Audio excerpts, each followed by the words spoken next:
Welcome to Jhonna Unfiltered. Before we begin, a quick but important reminder. I am a full-time ESL teacher sharing my personal learning diary. I am not a psychologist, a financial expert, or a licensed advisor. The research and patterns I share here are for awareness, self-growth, and reflection only. Please do not take this as professional or legal advice. Always do your own research and consult with a professional for serious mental health or financial decisions. If you're ready, let's dive in. Let's talk about something a lot of people in the Philippines think about but don't actually do: investing in the stock market. And honestly, it's not because people are lazy or careless. It's deeper than that. It's a mix of fear, experience, culture, money pressure, and even mindset. First, let's be real. A lot of Filipinos don't grow up learning about investing. In school, we learn math, science, English, history, but not how money grows. Nobody really teaches compound interest in a way that feels real. Nobody explains how owning a piece of a company works. So when people hear the phrase stock market, it sounds complicated or worse, risky. And when something feels complicated, people avoid it. That's just human nature. Now, one of the biggest reasons is low financial literacy. Many people still think investing is the same as gambling. They hear stories of people losing money, scams, or fake investments, so the brain automatically connects the stock market to danger. Even if it's not true, fear becomes stronger than logic. Then there's the income situation. Let's be honest here. Many families in the Philippines are just trying to survive.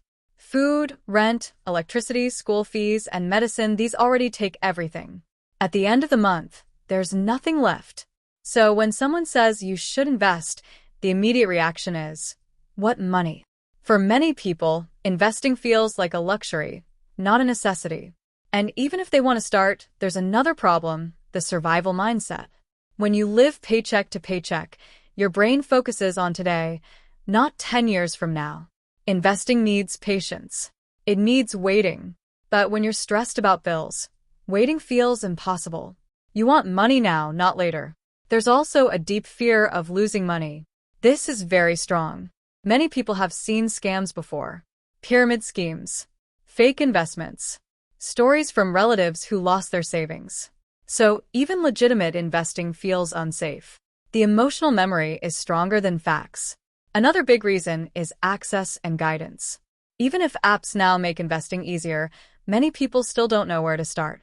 They feel confused by the steps, or they don't trust online platforms.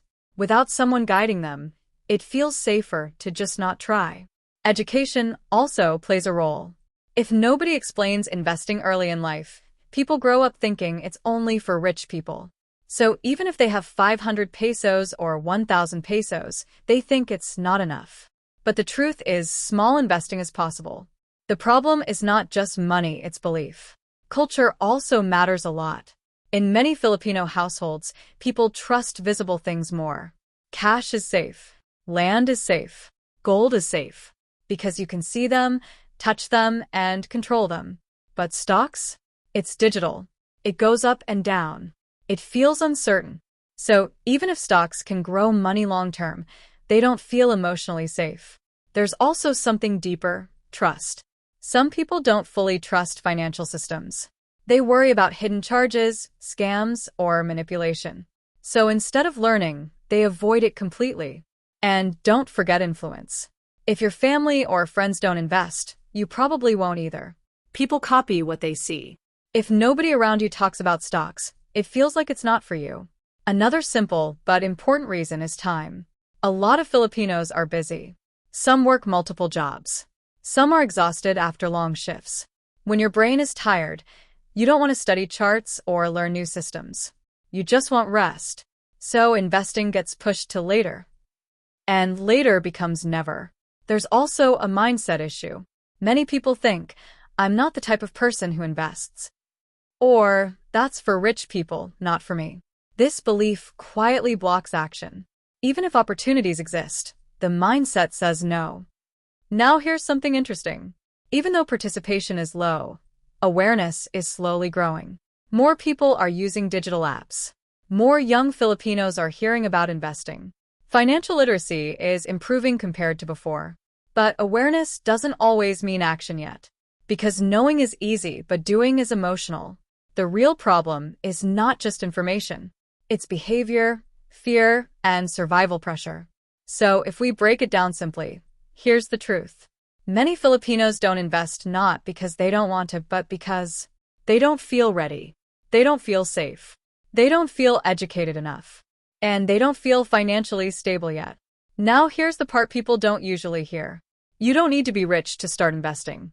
You don't need perfect knowledge. You don't need to wait for someday when life is easy. But you do need understanding, patience, and a shift in mindset. Because investing is not about getting rich fast. It's about slowly building something over time while life is still happening.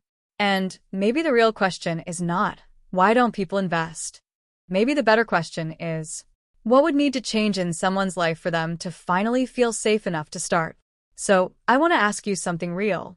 If investing was explained to you in the simplest way possible and you were guided step by step, do you think you would try it? Or would you still feel hesitant? And why? I'd really like to hear your thoughts in the comments.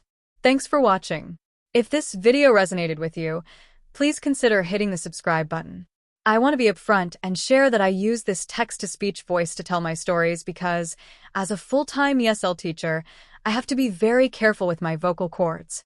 Managing vocal nodules means I have to save my voice for my students, but I didn't want that to stop me from sharing these unfiltered thoughts with you. I'm Jhonna, and I'm currently working toward my goal of 1,000 subscribers so I can finally monetize this channel and turn this passion into a sustainable part of my future.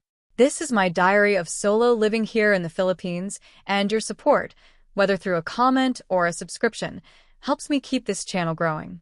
If you would like to help out even more, you can check out the Buy a Treat for My Pets link in the description. My dogs definitely appreciate the love. Make sure you are subscribed so you do not miss the next update. Thank you for being such an important part of this journey. I'm Jhonna, and I will see you in the next one.